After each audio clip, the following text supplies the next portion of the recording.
So in this episode for this 57 Karman Ghia, we got a big announcement. Metal work is complete. Did you just say that? Yep, that's correct. All of this is done. No more welding on this thing. Thank God. Okay. So, as you can see, I got it on the rotisserie. If you didn't catch the end of my last video, I finally stepped up and bought one of these. Should have done it a long time ago like everything else. Anyway, kind of in a hurry this morning. This is going back to the blaster right now. So we can get this thing in epoxy, high build primer, and get the bottom of it sprayed with Raptor liner. So let's get to it.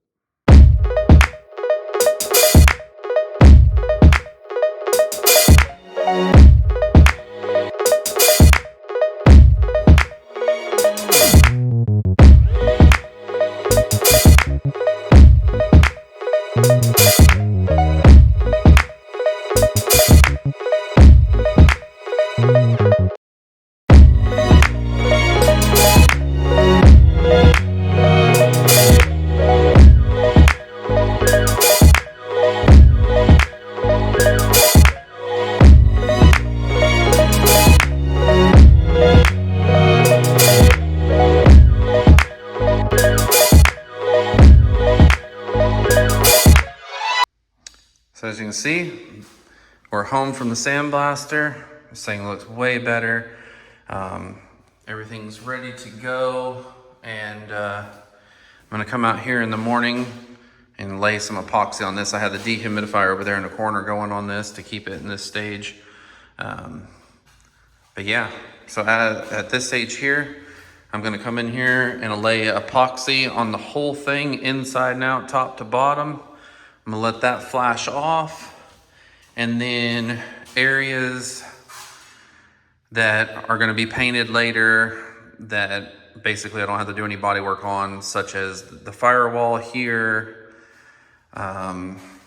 This area appears nice and straight. The roof and all that's nice and straight. There's no dents, dings, nothing. All of the dash down in here. All of this area back in here, and of course the trunk.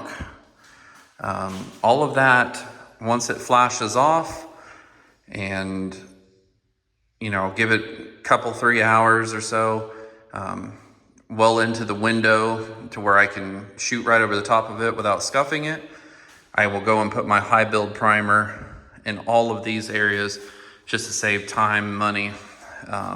Get that all coated in high build, and then the areas like in here where I'm gonna do my body work and stuff, I'm not gonna bother with that right now, because I'm just gonna go in here and body work it anyway. So that's the plan. Also, after I get the high build on it, then I will pull it out of here, back in the body shop, and go underneath and body work everything, and then inside the quarters where I've done these lower quarters and stuff. I'm gonna shoot the Raptor liner all in here to protect everything, but I'm gonna go in there and body work over my welds and stuff like that. Same thing up here in the wheel wells. Just clean it all up so it looks nice and factory fresh all up in here. So I guess I'll see you guys back here in the morning and start putting some epoxy and high build on this thing. All right. Got my Nico Amazon special gun here, 2.0 tip, my Raptor epoxy all mixed up. Let's get it laid out on here, make this thing look like I've done something to it.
So the epoxy's all done.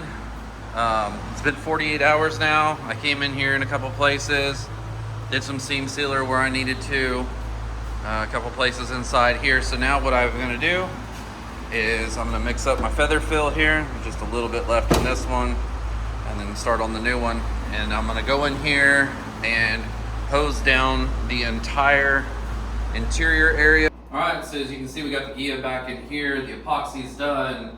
The high build feather fill primer is done. Now, getting ready to come in here, you can see I put some seam sealer here, but areas where I've done patchwork and had to, beat the snot out of this stuff, try to metal finish it out, we're gonna come back in here and put some filler on that before we shoot the Raptor liner, just that way, when you look at it after it's all said and done, you can't tell that I was in here doing anything. So let me show you what we're gonna put on it. So over here, we got our standard body filler. This is Everglass. The label's kind of tore up because they had wrapped the tape around it for this. But this is Evercoat Everglass. This is basically this, but with fiberglass and a little bit of Kevlar inside of it. It's waterproof. And then you have your traditional kitty hair. So your long strand fiberglass body filler. So this is more of, got a door ding or something like that, you go ahead and put this over it, minor little wave. This is a step above that. If you're gonna go around like a door opening, trunk lid, something like that, where it's gonna have a lot of stress on it, the shock waves and things passing through, you'll step up to this. And then if you've got to do a thicker build than you want, so let's say above 1/8 of an inch or so, or above 1/4 of an inch, I think is the maximum you're supposed to go with your body filler. You got to go more than that, or again, somewhere where it's going to get a lot of stress, or in this case, underneath the car. These are waterproof, and they are very crack resistant. So you're going to want to use something like this in those areas where you're going to have a little more build thickness. You want the structural integrity of it, and if your Raptor liner was to chip off or something, you don't have to worry about it penetrating this material and going back down and attacking the metal and rusting and lifting it off. Whereas this, if this is exposed to water, it's like a sponge. It's going to soak it up. It's going to go straight through it into your metal below. We did Raptor epoxy under here, but still not worth the risk. So on the underside, this is what we're going to use. So let's get in here and put some of this on. So now I've got the body work on the underside of the car all taken care of, and before I go put it in the booth and let it sit for several days after I shoot the Raptor liner, I'm going to go ahead and hit some of these nastier sections of the car, so it'll just start looking a little better. And I already got it in here, so why not? So basically what I'm going to have done here is came in here and tried hammering and dolling it a little more, try to get, it's still wavy, and you can see some of my areas where I'd welded in my patch panels here, come back and pulled these.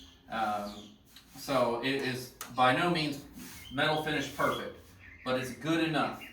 So at this point, I needed to stop anyway because I need to back up and remember that this car has already previously been welded on and beat on and everything else. So you start overworking this metal trying to get it all metal finish perfect, you're just wasting your time. You're going to end up with a bigger mess. So this is as good as it needs to be, and I'm going to start mudding it up now. So basically, roughed all this up. This has got 80 grit scratch in it. I'm going to just come in here, and there's some heavier waves right in here, and where it's a little thicker, we'll say, I'm going to put a little bit of kitty hair. Because you can build that kitty hair up thicker than you can just regular like Bondo. So we're going to kitty hair it, then I'm going to come over it with the Everglass, and I'll feather that out. And then when it comes time to like finishing it and blocking it all nice and perfect and whatever, then we'll put the actual body filler over the top of that. All right, I've done all the kitty hair that I need to do on here. You can see, just kind of coated it, just taking it down, just using what I have to. It is not thick, but this is just a nice base. I got a little bit of water on my hand. This will dry up in a second. But just, if you're gonna build it up, put this on first. It'll be a world of difference. So I got this in, Now I'm gonna mix up that Everglass and I'm gonna coat all of this with that, and I'll block it out, get it really close, and then I'll go over it at the final part with the regular body filler. So as you can see here, late at night, it's pitch black out there. In here, just masking this up so I can come out in the morning and shoot the Raptor liner on it. So just come in here and back masked all that, but I wanted to show before I bag it. You can see I started doing the body filler out here. This section where the antenna was shaved and some other rust was there. In here, the seams where I'd welded the panels in, got kitty hair on those. Started body working this apron. Here, kitty hair as well.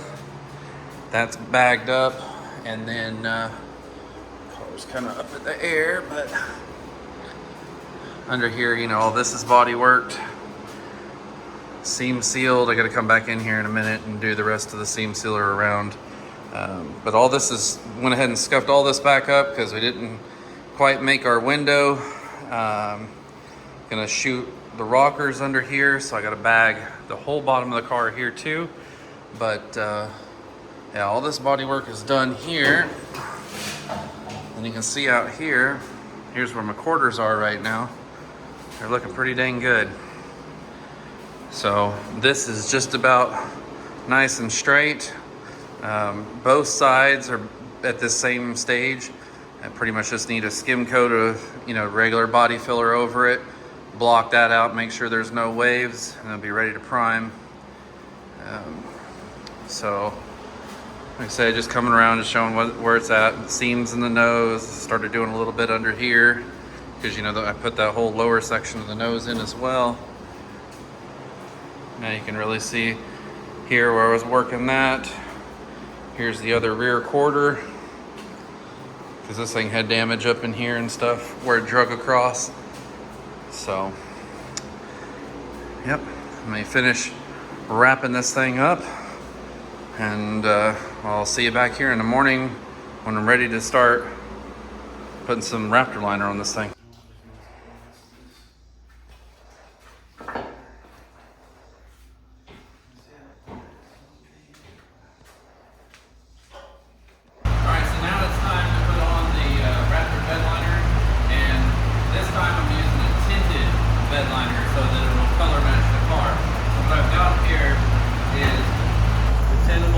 Raptor liner, so you add some base coat. Can't have binder in the base coat, so I have the Nason XL because there's no binder in this. And then you have like a Schutz gun or whatever, basically just a bed liner gun with a gauge. And you can see it's got a pretty good size tip. And then depending on what pressure you use is what finish we're going to get. So let's get to spraying, make this underside look good. I forgot to mention in the video, but I did want to make a note of it, that I did come back and put another coat of the Raptor epoxy over all the body work and everything after we'd scuffed up the bottom before applying the Raptor bed liner.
All right, so as you can see, it's all done, unmasked. I laid it in there nice and thick. Seam sealed all those places up good, give it a nice factory finish. And like right here, for instance, I know there's some shadowing, but that was where it was all buckled up, where it got hit in the rear. No signs of any issues now. Got it loaded up real good. It is good and thick. This was 2 nice heavy wet coats, and just kept flipping it around to get in every little nook and cranny up in here, and had to peel the paper out here so I could shoot back inside this lip all the way around. Just wanted to really make sure it got it good and covered. But it turned out great. It looks super nice. So much better. And this will give it long-lasting protection, especially for the investment on this car. This was definitely the right way to go, because nobody wants to have to go through all that again. So with that, I'm gonna cut the video off here. I'm just gonna let this car sit for a week or better, maybe a little longer, depending on if it's still kind of gassing off and fuming off, because when I'm sanding all this body filler and primer and all this stuff, I don't want it embedding into this Raptor liner here, because then I'd have to start all over again, and no, I'd rather let it sit. So while I'm letting this sit, I'm gonna jump over on that blue Ghia and get that metalwork knocked out on it. But it's crazy to think the bottom of the car is like, it's finished. That's actually completely done. So metalwork's done. The bottom of the car is done. Now we just got to get the exterior, finish body work in that, prime it, block it, get it in color, and it can go home. This feels like a tremendous achievement at this point for me, because this has been a hellacious amount of work. I mean, it really has. Now, back in the very beginning of this car, I did try to talk the owner out of building this, because I knew it was going to be expensive and it was going to take a ton of time. Now, with that all said, it has taken more time and more money than I originally anticipated, because every time I turned around on this thing, more rust. Then there was more rust after that, and then, oh yeah, more rust. And if it wasn't the rust, it was those horrible fitting aftermarket panels. Spend lots of money on high quality, supposed to be high quality, panels to put on this car to save time, do it properly, and then have to turn around and put hours of work into reshaping them, trying to make them look correct, and so on and so forth. That just takes a project that was going one direction and going the other way, just like that. So if you are out there and you're watching this and you're thinking about getting yourself into one of these cars, especially a low light carbon Ghia, you've been warned. It's gonna be a lot. So with all that said, I'm gonna just quit my rambling on all this stuff and just say thank you for watching. If you haven't subscribed yet, please subscribe. Leave this video a like. Get it out there to more people for them to see. And I'll see you again when we're finishing up the bodywork.